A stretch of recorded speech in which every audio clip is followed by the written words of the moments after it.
My wife of 6 years has suddenly accused me of having an affair with her younger sister and refuses to speak to me. But when I uncover the truth, my fury knows no bounds. Don't miss this truly unique opportunity to be at the origins of the great channel by subscribing to it. I'm 34 years old, and my wife, Elena, is 32. We've been together for 6 years, but our story began much earlier, back in college, during our sophomore year. I was a business major, while she was studying computer science.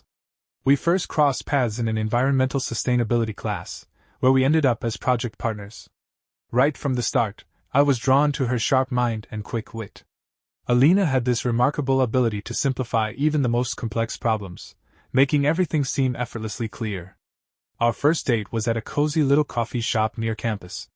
We spent hours talking about our dreams, our families, and our favorite books.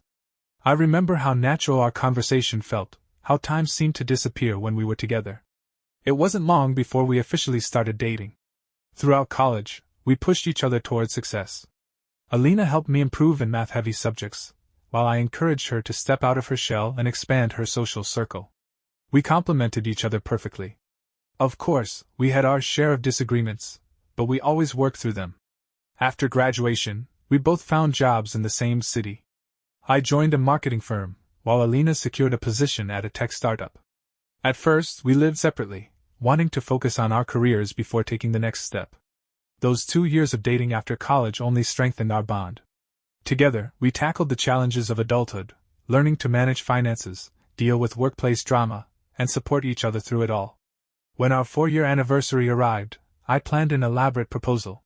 But in classic Elena fashion, she figured it out before I even had the chance to get down on one knee.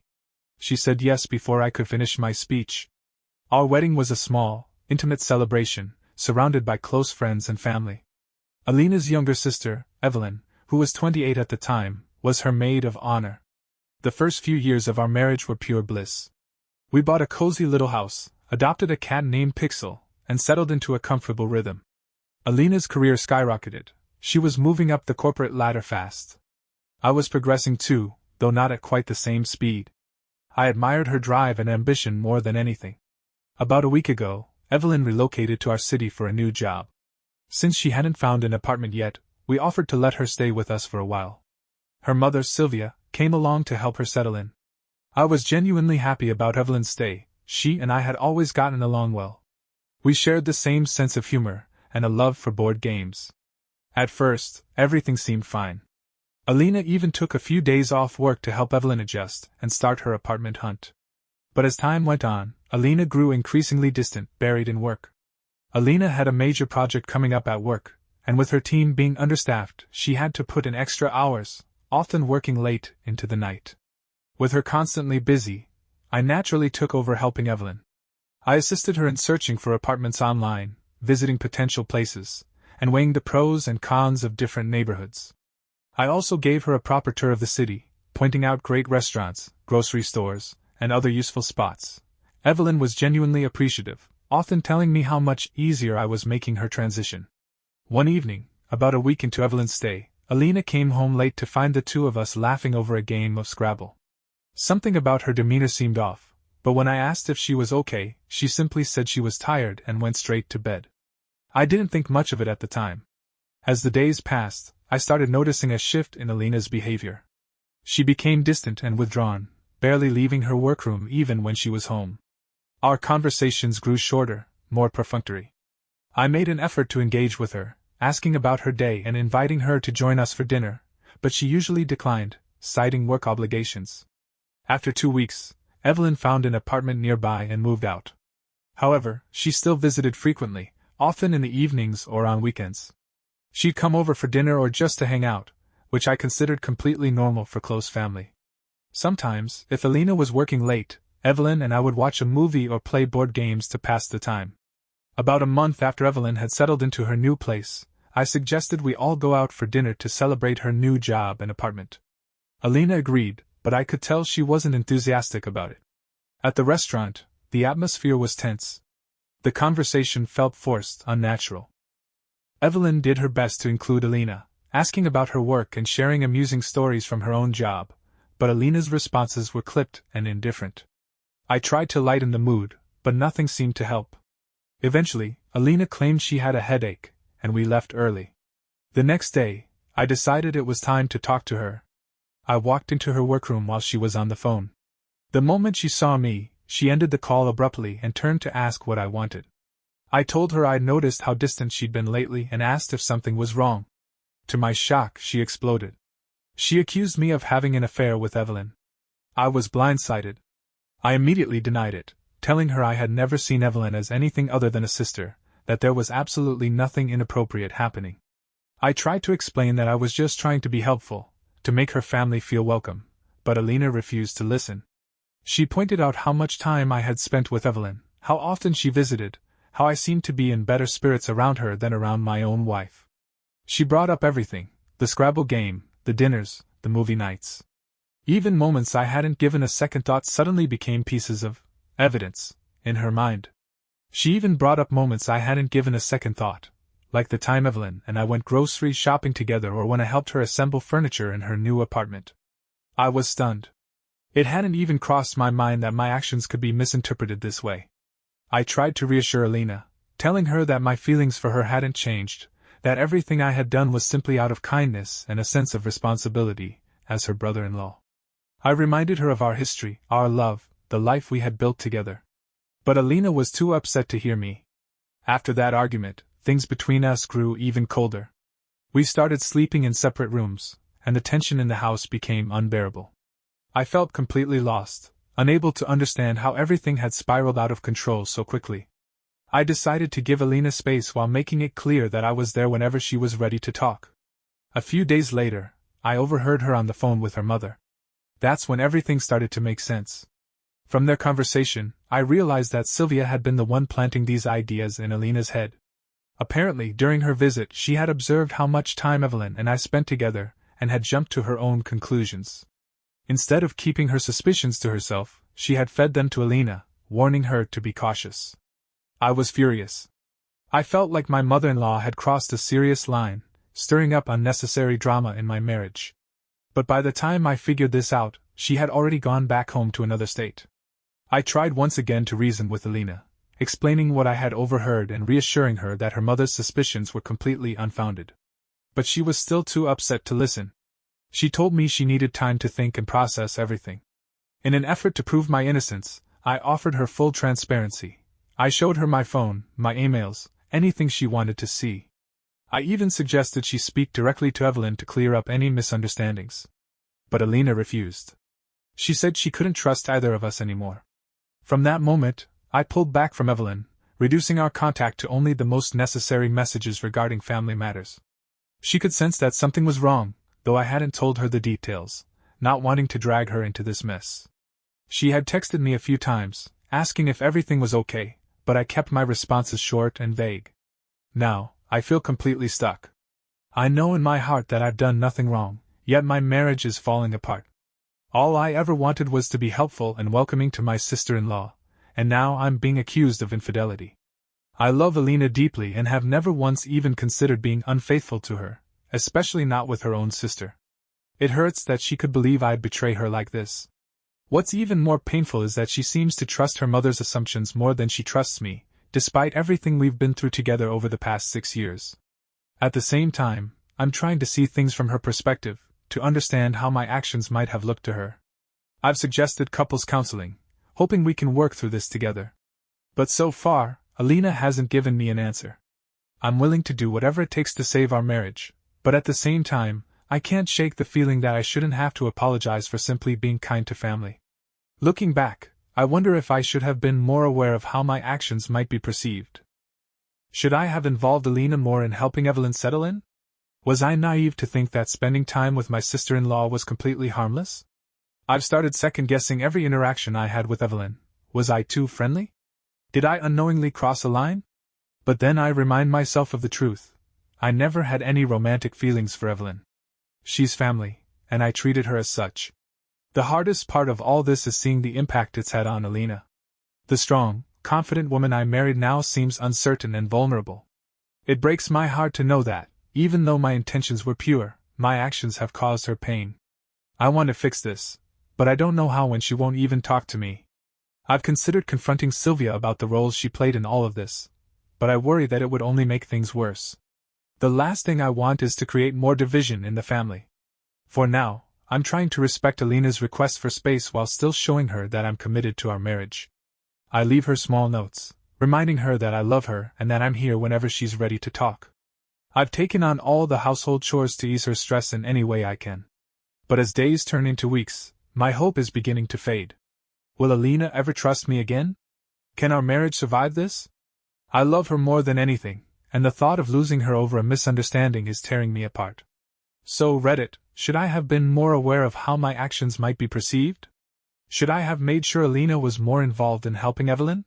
Or am I right to feel that I've been unfairly accused based on nothing but suspicion? How do I fix this and save my marriage? Update. It's been 3 months since my last post, and a lot has happened. I never expected things to turn out the way they did, but life has a way of surprising you when you least expect it. After my original post, things with Alina remained tense.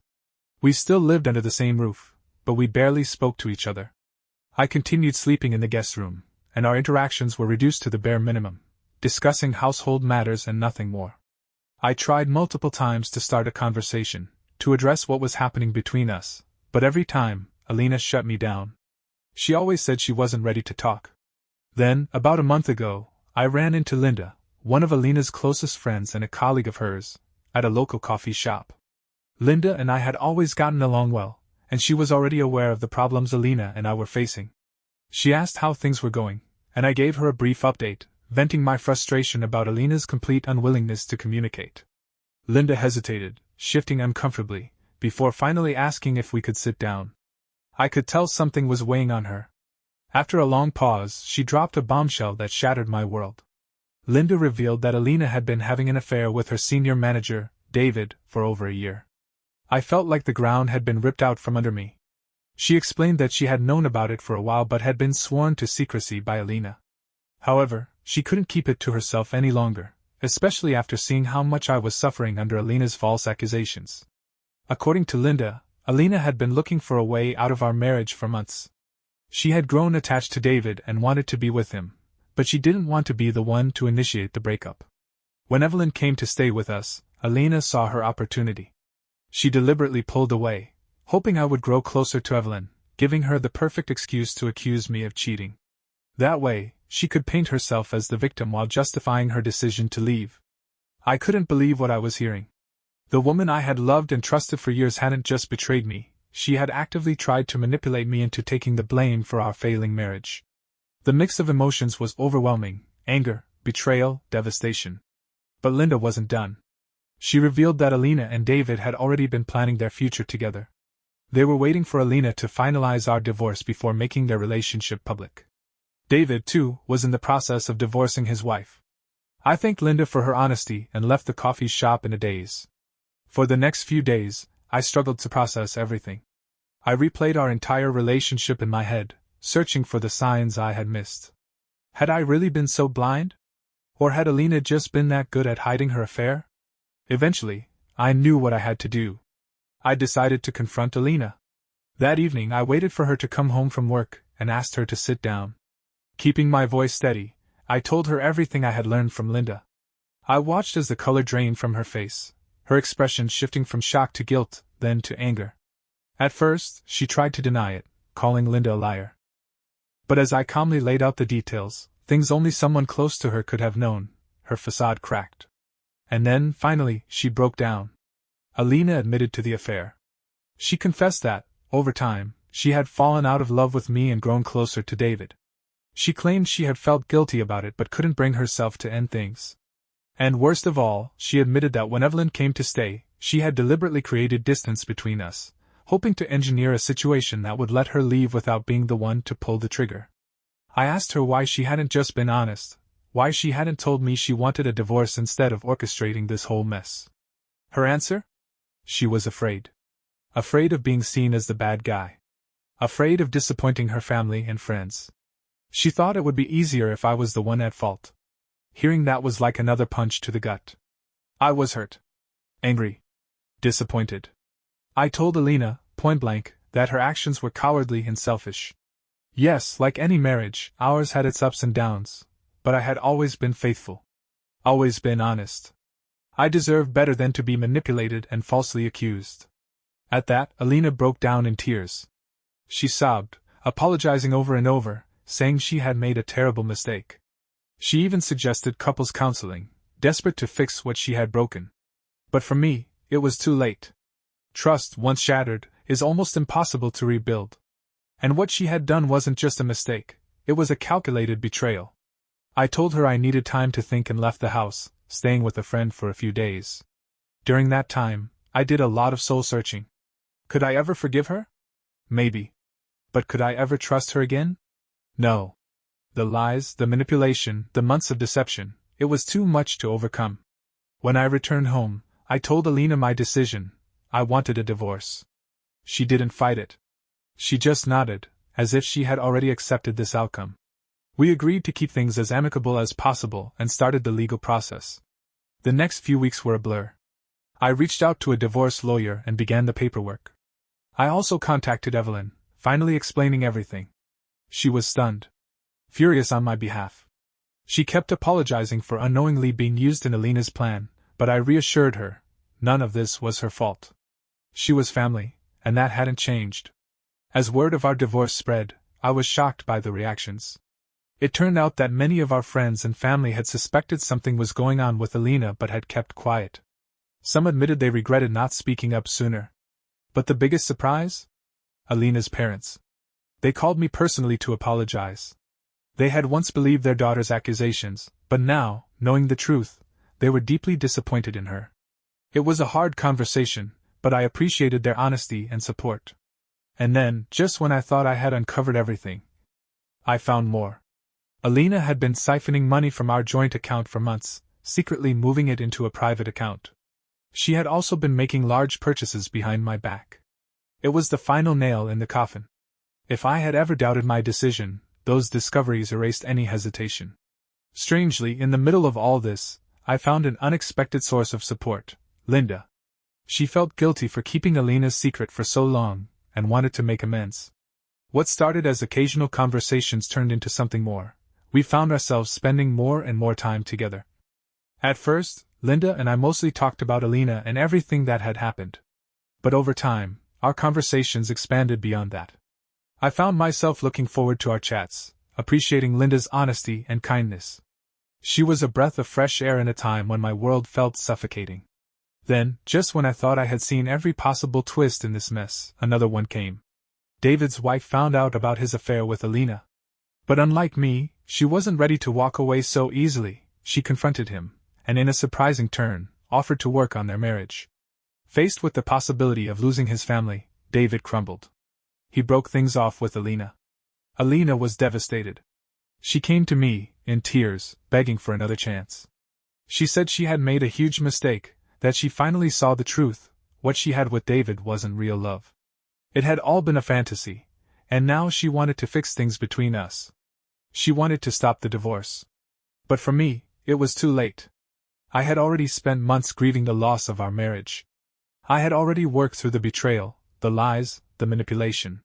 There was no way I could ever go back to the person who had tried to destroy me just to save her own reputation. I told her I forgave her, but forgiveness didn't mean forgetting. And it certainly didn't mean rebuilding something that was beyond repair. We were moving forward with the divorce. Now, as I write this, that process is nearly complete. Our assets are divided, the paperwork is almost finalized, and soon, we'll officially be going our separate ways. It hasn't been easy. The pain of betrayal still lingers. But for the first time in a long time, I feel like I'm truly healing. Throughout all of this, my bond with Linda has continued to grow. We're taking things slow, both of us aware of the complicated circumstances, but I can't deny that I have feelings for her. She's been a steady presence in my life when everything else felt uncertain. And above all, she's been honest. I've also reconnected with Evelyn. We talked through everything that happened, and instead of driving a wedge between us, it actually made our relationship as in-laws even stronger. She's been incredibly supportive, and I'm grateful to have her in my corner. Looking back at my original post, I see things much more clearly now. I was never the one in the wrong. I was just a loyal husband who was manipulated by someone I loved. I've learned valuable lessons about trust, about communication, about never ignoring the warning signs in a relationship. To everyone who gave me advice, thank you. Your words helped me navigate this incredibly painful chapter of my life. And to anyone going through something similar, remember, you deserve honesty. You deserve respect. Don't be afraid to stand up for yourself, even when it hurts. I don't know exactly what the future holds, but I know this: it may not be the future I once imagined, but I'm determined to make it a good one. One built on trust, honesty, and real love.